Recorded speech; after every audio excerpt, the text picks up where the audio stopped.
যিচুৰ নামমিয়া আমাক পিতাই দিয়া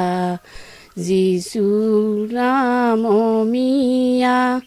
আমাক পিতাই দিয়া ললে কি জুৰণি পায় ৰাজ্যৰ জিলাই জিলাই মিছনেৰীৰ ভয়ংকৰ জাল ৰোগীয়া দুখীয়াক টাৰ্গেট কৰি গ্ৰামাঞ্চলত আগ্ৰাহী খ্ৰীষ্টিয়ান মিছনেৰী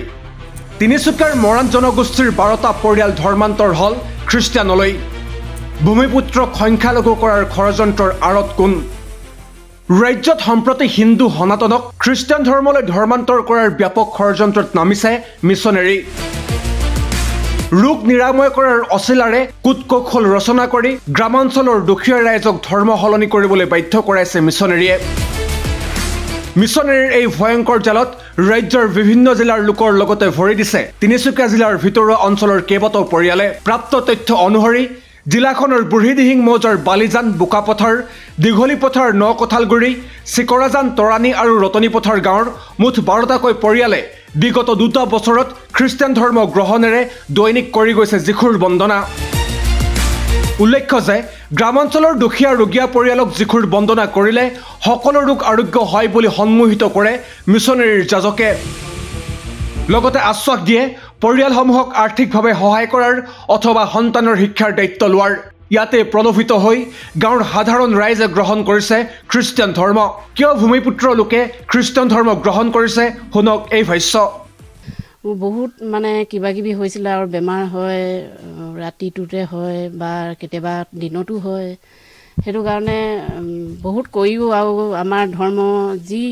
গোসাঁই গলে গৈ যি আদেশ দিছিলে সেয়া কৰিও ভাল নহয় নোহোৱা দুখত মানে এইটো মাকুমত ভাগিনতক লগ পালোঁ সিহঁতি ক'লে এইটোৱে কৈছা প্ৰাৰ্থনাকে কৈছা বুলি ক'লে সেইটো কোৱাৰ পৰা এইটো হোৱা নাই মানে ঘৰত যিটো হৈ থাকে সেইটো হোৱা নাই আৰু এতিয়ালৈকে আজি 2 বছৰ হৈছে একো হোৱা নাই সেইটোকে ঘৰতে কৰি থাকোঁ তাৰপিছত আৰু মৰাণ মানুহ আছে কিছুমান সিহঁতৰ লগতো কেতিয়াবা কৰা হয় এনেকৈ আৰু গীজাৰ তৰাণীত এনেকৈ গীজাৰ বুলি নাই আমি এনেই সৰুকৈ ৰুম এটা বনাই লোৱা আছে গীজাৰকৈ বনোৱা নাই এতিয়ালৈকে আমাৰ ইয়াত আছোঁ 4 ঘৰ তৰাণীত মৰাণ মানুহ কৈছোঁ আৰু এইটো তৰাণীত আছে 4 ঘৰ তাৰপৰা নকঠালগুৰিত আছে 2 ঘৰ দীঘলীপথাৰত 1 ঘৰ ৰতনীত 2 ঘৰ আছে মূল কাৰণ সেইটোৱে হয় এতিয়া সেইটো মানে এইটো প্ৰাৰ্থনা কৰাৰ পৰা হোৱা নাই মানে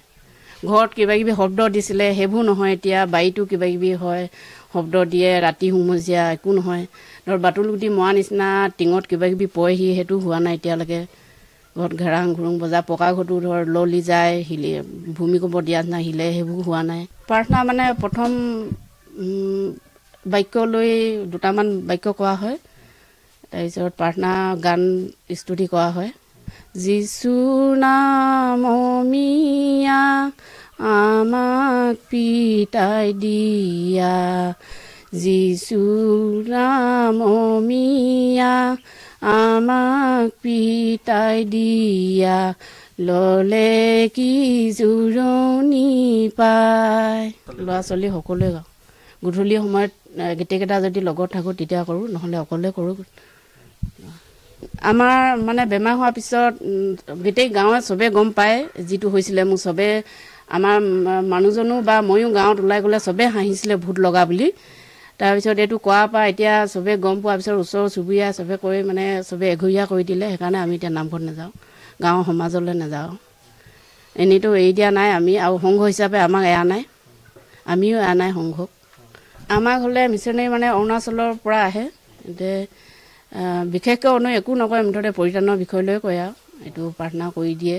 কিবা বেছি বিশেষ হ'লেহে সিহঁতক মাতোঁ এনেই মতা নহয় এতিয়াতো বহুত দিন হ'ল অহা নাই আগতে আহিছিলে এতিয়া তৰাণীত আমি প্ৰগ্ৰেম পতা হয় তেতিয়া তালৈ মাতিলে আহে বাৰু গীজাকৈ সোমোৱাকৈ নাই আমি আজিলৈকে তাত এনেই মানে আমাৰ যেনেকৈ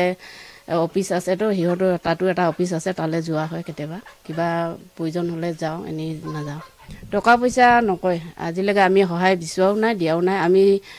যিমান দূৰ পাৰোঁ ধৰ হাজিৰা কৰিয়ে সেনেকৈ দুবেলা দুমুঠি খাই আছোঁ আৰু সিহঁতৰ পৰা আজিলৈকে সহায় লোৱা নাই এইদৰে হিন্দু সনাতনীক ব্ৰেইন ৱাছ কৰি খ্ৰীষ্ট ধৰ্ম গ্ৰহণ কৰিবলৈ বাধ্য কৰিছে বহিৰাষ্ট্ৰৰ হাৰ পানীৰে পৰিপুষ্ট মিছনেৰীয়ে। ইফালে মাত্ৰ কেইহাজাৰমান জনসংখ্যা থকা মৰাণ জনগোষ্ঠীৰ মাজত শ্ল' পয়জনৰ ৰূপত সোমাই অহা মিছনেৰীৰ বাবে শংকিত হৈ পৰিছে সচেতন ৰাইজ। তিনিচুকীয়া জিলাৰে আন এটা পৰিয়ালক কিদৰে খ্ৰীষ্টান ধৰ্ম গ্ৰহণ কৰিবলৈ বাধ্য কৰোৱা হৈছিল শুনক এই ভাষ্য। যোৱা কেইবছৰমান আগতে মোৰ দেউতাৰ পেৰালাইছ বেমাৰ হৈছিল। পেৰালাইছ বেমাৰ হৈ থকা সময়ত খ্ৰীষ্টান মিছনেৰী চাৰ্চৰ কেইজনমান মানুহ আহিছিল আৰু প্ৰাৰ্থনা কৰিলে তেখেতসকলৰ গীৰ্জাত প্ৰাৰ্থনা কৰিলে বেমাৰ ভাল হয় বুলি ক'বলৈ আহিছিল। তাৰপিছত প্ৰাৰ্থনা কৰিবলৈ আমাৰ দেউতা গ'ল। যোৱাৰ পিছত তেখেতসকলে মানে মটিভ কৰিবলৈ খ্ৰীষ্টান ধৰ্মত ধৰ্মান্তৰিত হ'বলৈ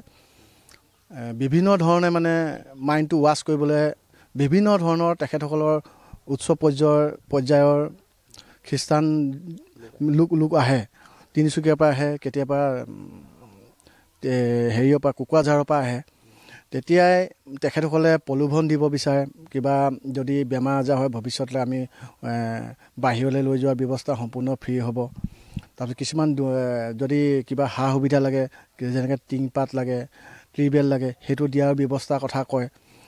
আমাৰ ঘৰত আহি তেখেতসকলে কমচে কম সপ্তাহত মানে এদিন দুদিন আহে, কোনো 1.5 মাহ 2 মাহমান সেইদৰে আহিছিলে। বিভিন্ন প্ৰলোভন দিছিলে। দেউতাকো বেমাৰ আজাৰ ভাল কৰা সম্পূৰ্ণ তেখেতসকলে কৰি দিম বুলি কৈছিলে। আৰু বাহিৰত ট্ৰিটমেণ্ট যদি কৰিব যায় সেইটো আমাৰ ফ্ৰী বুলি কৈছিলে, কৰিম বুলি কৈছিলে তেখেতসকলে। কিন্তু আমাৰ ঘৰখনে সেইটো আমি গ্ৰহণযোগ্য নহয়, যিহেতু আমি হিন্দু সনাতন ধৰ্মী লোক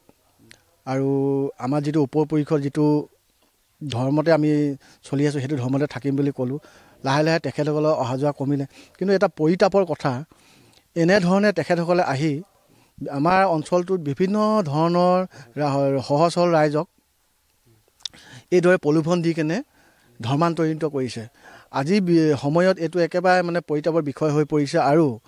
অনাগত ভৱিষ্যতো যে এনেকুৱা নহ'ব কোনো মানে নাই। আৰু তেখেতসকলে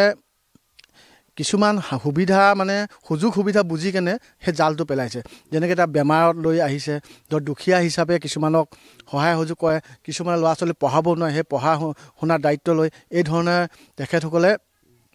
অঞ্চলটোত হিন্দু ধৰ্মৰ সনাতনী ধৰ্মী মানুহ লোকসকলক খ্ৰীষ্টান ধৰ্মলৈ ৰূপান্তৰত এখন জাল পেলাইছে। কথাটো হয়, খ্ৰীষ্টান ধৰ্মটোক আমি নিন্দা কৰিব যোৱা নাই, যিহেতু আমি এটা ধৰ্মত অতীতৰ পৰা আমাৰ ককা আইতাসকলে হিন্দু সনাতন ধৰ্মৰ ওপৰতে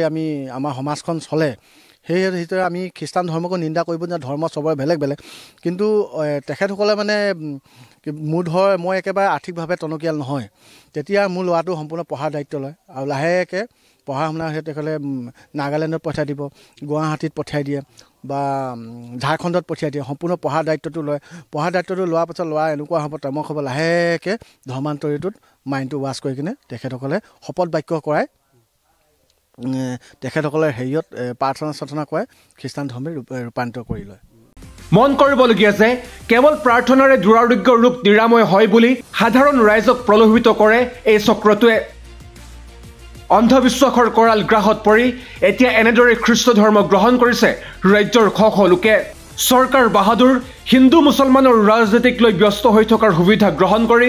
নিৰ্বিঘ্নে মিছনেৰীয়ে চলাই গৈছে হিন্দু খ্ৰীষ্টান কৰাৰ প্ৰপাগাণ্ডা। ব্যুৰো ৰিপৰ্ট, আপডেট নাও।